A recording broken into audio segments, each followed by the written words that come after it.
At this point, I shall now turn you over to our host, who's requested to read the questions that we have received from some of our members during the registration and voting process.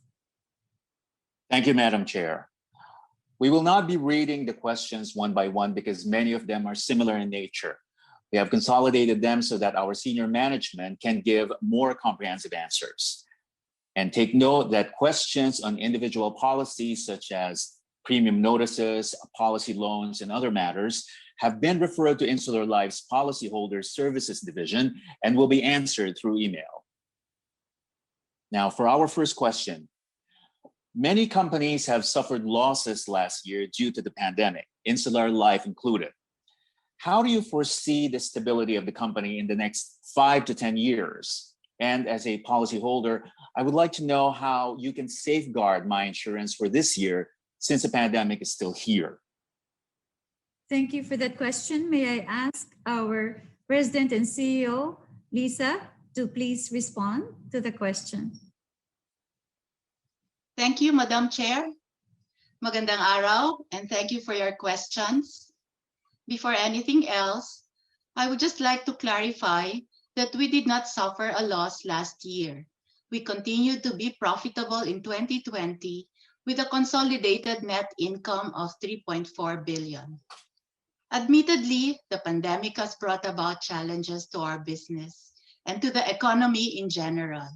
Thus, our net income in 2020 was lower than our net income in 2019. Having said that, let me assure you that Insular Life is here for the long haul. We have survived world wars, economic crisis, natural calamities, and other challenges throughout our 110 years. Today, our assets of 148.7 billion and our net worth of 37.1 billion are at top 3 and 4 among all life insurance companies in the Philippines.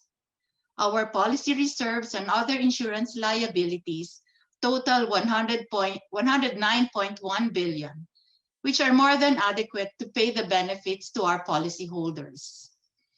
For 2020 alone, we paid our policyholders living benefits amounting to 3.2 billion pesos for 18,580 policies and $1.9 million for 398 policies.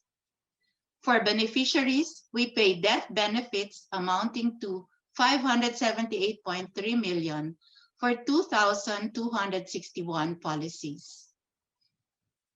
To the question on how we can safeguard your insurance policies during the pandemic, please be assured that your policies with Insular Life have never been at risk. Let me reiterate, our policy reserves and other insurance liabilities are more than adequate to pay our policy benefits. Our assets are more than enough to cover our policy liabilities. Our net worth affirms such financial capability. And finally, our 110 years of unbroken service is a testament to our commitment to safeguard the interests of our policyholders. Thank you. Thank you very much, Ms. De La Cruz. Now, can you comment on the performance of InLife in the recent life insurance rankings released by the Insurance Commission, specifically in terms of NBAPE and premium income? And what are the company's immediate plans to regain its rightful spot in the industry and to protect the interests of the members? May I direct the question to Mr. Raul Litawa, the head of our Insurance Distribution Division. Thank you, Madam Chair, and thank you for the question. The pandemic hit our agency channel hard last year. This is true for agency distribution of the industry in general, which recorded negative growth in agency-driven VUL sales. Practically overnight, the traditional face-to-face sales interaction that agents employ was no longer possible given the quarantine and the lockdowns. Agents and their clients had to quickly adapt to the new digital norms. Comparatively, the bancassurance channel of most players were quicker to recover. Given the challenges in its own industry, banks were keen on driving fee income as a revenue source, and high net worth bank clients themselves were predisposed to alternative investment options given the uncertainty of the times. Sales of single pay policies from bancassurers, which were facilitated by a digital sales platform, grew significantly in 2020.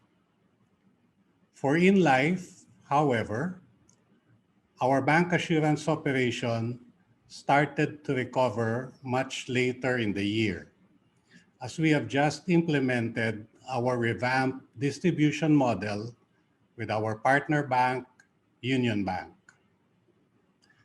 Having said this, we are cognizant that the life insurance business has other bottom lines for which we are consistently among the top 3 or 4 in the industry. These are net income and shareholder value creation, stewardship over our asset base to ensure that we are able to deliver our commitments, our corporate citizenship as a truly Filipino company, and enduring service to you, our policyholders. Now, what are our immediate plans to regain our rightful spot in the industry? InLife's more immediate plans will focus on strengthening our core business operations to regain market share. Essentially, this means revitalizing our 2 main distribution channels in the life business: agency distribution and bancassurance. For agency, the urgent requirement is to grow the size of our agency force, both from organic and external sources. We've accelerated efforts in this regard, particularly in the areas of new leader development, advisor recruitment, and external agency onboarding. And we are starting to see very encouraging results. To date, the agency channel is a 23% APE growth, and its FYP is nearly 100% increase over the same period last year. On the other hand, the turnaround in our bancassurance operation, given the enhanced distribution model with our partner bank, Union Bank, has been impressive. Less than 5 months into the current year, our banca has already produced more than the total FYP and APE production in all of 2020, growing at 700% and 460% respectively. These positive developments on the distribution side should enable us to recover lost ground in industry rankings in the short term.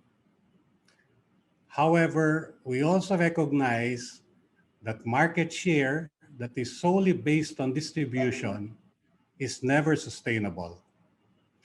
The more strategic elements of our plans moving forward will focus on the customer journey, ensuring that we are able to provide the best possible experience to enable a distinct and unambiguous customer preference for the InLife brand.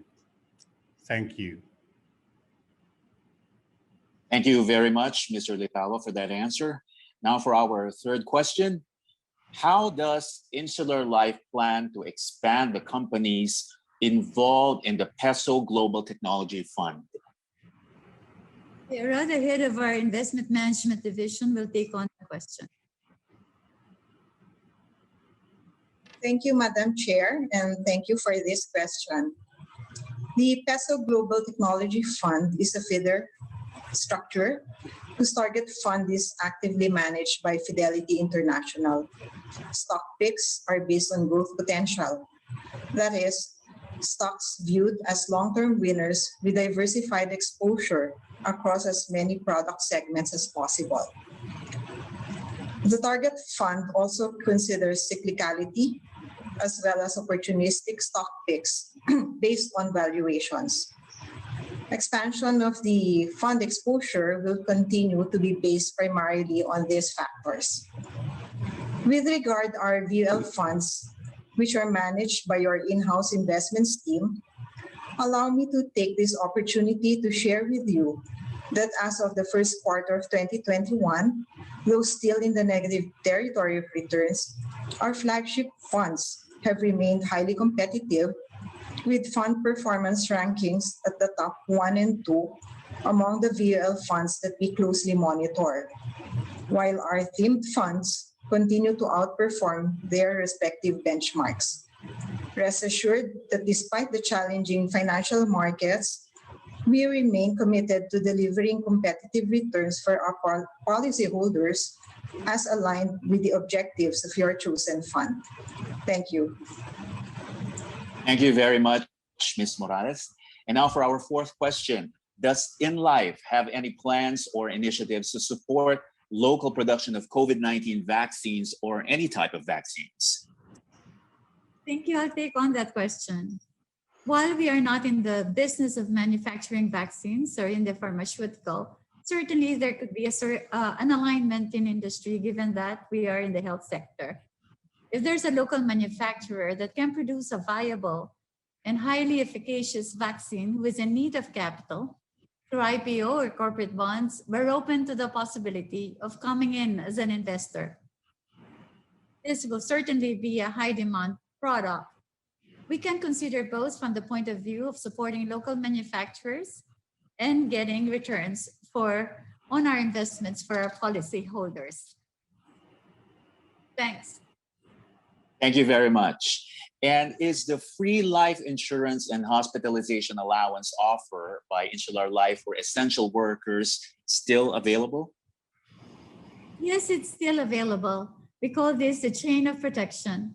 It is a free life insurance and hospitalization allowance we offer to non-medical frontliners belonging to essential industries, or whom we call the economic frontliners. This was our response to the growing number of people who risked death and hospitalization by merely reporting to work during the pandemic. Given the resurgence of COVID-19 cases and hospitals and hospital workers are overwhelmed with COVID patients, we are making this offer available again to medical frontliners as well. You may ask about this from your financial advisors about the chain of protection or visit our website, chainofprotectioninsurerlife.com.ph. Thank you. And thank you very much for all those clear and comprehensive answers. And that was the last question, Madam Chair. Thank you, dear members. If you have additional questions, please email them to ocs@insular.com.ph, and we shall reply to them as soon as possible.